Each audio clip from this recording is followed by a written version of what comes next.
বেলাল রাদিয়াল্লাহু তাআলা আনহু আজান দিচ্ছেন, ওই বাচ্চাগুলো মুশরিক, তো ওরা আজানকে ব্যঙ্গ করতেছে, বিকৃতি করে ওরাও আজান দিচ্ছে। উদ্দেশ্য হচ্ছে আজানকে নিয়ে ঠাট্টা করা। উদ্দেশ্য কি? ঠাট্টা করা। ব্যাপারটা মনে কষ্ট পাওয়ার মতো ব্যাপার না? কিন্তু বিশ্বনবী ওইখানে দেখেন কি খুঁজলেন। বিশ্বনবী খেয়াল করলেন অমুসলিম কিশোরদের মধ্য থেকে একটা কিশোরের গলাটা বড় দরাজ গলা, কণ্ঠটা বড় সুন্দর। খেয়াল করে দেখলেন যে কিছু কিশোর বেলালের আজানকে ব্যঙ্গ করে, বিকৃতি করে, কিন্তু একজনের কণ্ঠ দেখতে পাচ্ছেন না এত দূরে, কিন্তু কণ্ঠটা বড় সুন্দর, দরাজ গলা। বিশ্বনবী সাহাবীদেরকে বললেন, ধরো এগুলারে, ধরো। সবগুলারে ধরে বিশ্বনবীর সামনে আনা হলো। ওরা হাঁটু গেড়ে বসলো। বিশ্বনবী বললেন, তোমাদের মধ্যে কে যেন ব্যঙ্গ করে আজান দিচ্ছিল, তার গলাটা বড় উঁচু, গলার বেসটা বড় মজবুত, মেলোডিয়াস, সুমধুর কণ্ঠ। কে?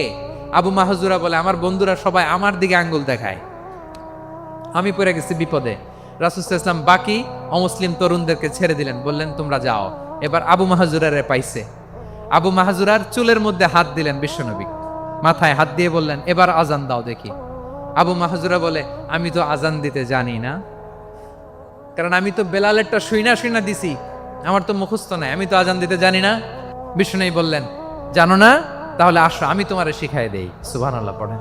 বিশ্বনবী একটা বাক্য পরে, আবু মাহজুরা পরে, বিশ্বনবী পরে, আবু মাহজুরা পরে। আবু মাহজুরা কিন্তু অমুসলিম, মুশরিক। আবু মাহজুরা বলে, এক একটা বাক্য পড়ি আমার কলিজাটা গলে ঠান্ডা হয়ে যায়।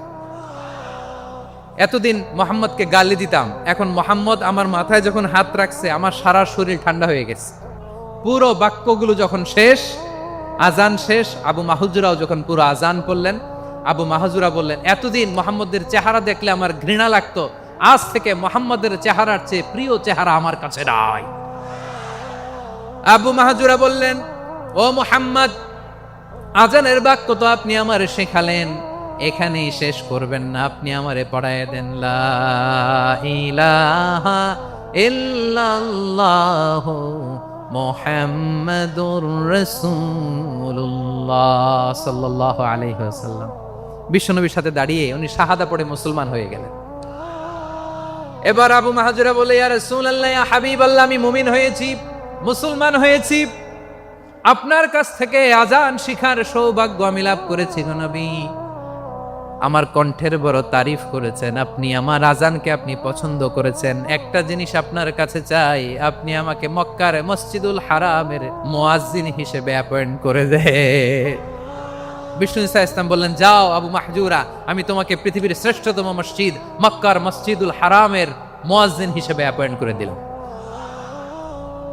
দেখছেন কিভাবে ট্যালেন্ট হান্টিং করতে হয়, কিভাবে হিউম্যান রিসোর্স, মানব সম্পদকে ব্যবহার করতে হয়। আসছিল আজানকে ভেঙ্গাইতে, আসছিল কেন? আজানকে ব্যঙ্গ করার জন্য, বিকৃত করার জন্য। আজানকে বিকৃত করতে যে ইসলামের সবচেয়ে শ্রেষ্ঠ মসজিদের মুয়াজ্জিন হয়ে গেল। পড়েন সুবহানাল্লাহ। হযরত আবু মাহজুরা রাদিয়াল্লাহু তাআলা আনহু ওনার এই সুললিত কণ্ঠ ব্যবহার করে মসজিদুল হারামে এত সুন্দর করে আল্লাহু আকবার বলে আজান দিতেন, মানুষগুলোর, মুসল্লিগুলোর, মক্কাবাসীর হৃদয়কে তিনি বিগলিত করে দিতেন, মানুষের হৃদয়কে ঠান্ডা হয়ে যেত। শুধু এখানেই শেষ না আমার যশোরের ভাইয়েরা। বিশ্বনবী যখন সাইয়েদনা আবু মাহজুরা রাদিয়াল্লাহু তাআলা আনহুকে আজান শিখাচ্ছিলেন, বলেন তো বিশ্বনবীর হাতটা কোথায় ছিল? আবু মাহজুরার মাথার সামনে, এই চুলের উপরে ছিল।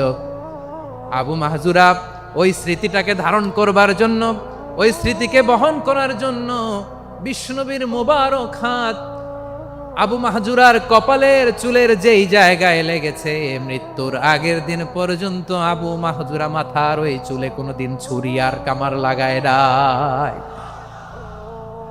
সেখানে কেচি লাগায় নাই, চুলের মধ্যে খুর লাগায় নাই। আবু মাহজুরা ডান দিকের চুল কাটতো, বাম দিকের চুল কাটতো, পেছনের চুল কাটতো, সামনের চুল কাটতো না। আবু মাহজুরা রাদিয়াল্লাহু তাআলা আনহুর সামনের চুলগুলো বড় হতে হতে যখন এত বড় হয়ে যায়, তিনি চুলগুলো পেঁচিয়ে মাথার মধ্যে রাখতেন, তারপরে তিনি পাগড়ি পরতেন। সবাই জিজ্ঞেস করতো, আবু মাহজুরা, এটা আবার কেমন স্টাইল? দেখতে তোমারে কি বিদঘুটে লাগে, কেমন অড লাগে, কেমন খারাপ দেখা যায়। মক্কায় এমন কোন মানুষ তো দেখি নাই, ডানে চুল কাটে, বায়ে চুল কাটে, পেছনে চুল কাটে, সামনে কাটে না। ওরে আবু মাহজুরা, কেমন দেখা যায় তোমারে, তুমি সামনের চুল কাটো না কেন? আবু মাহাজুরা বলে, আমি হাঁটু গেড়ে পেয়ারা নবীর সামনে বসেছিলাম, আমার এই মাথার চুলের মধ্যে মুবারক হাত লাগিয়ে বিশ্বনবী নিজে আমাকে আজানের প্রতিটা বাক্য শিক্ষা দিয়েছেন। বিশ্বনবীর মোবারক হাত, পবিত্র হাত আমার মাথার চুলের যেই জায়গায় লেগেছে, আমি চাই ওই চুলগুলা নিয়ে আমি আমার কবরের ভিতরে যাব। সাইয়েদনা আবু মাহজুরা রাদিয়াল্লাহু তাআলা আনহু ইন্তেকালের আগের পর্যন্ত মাথার সামনের চুলগুলা কাটে নাই।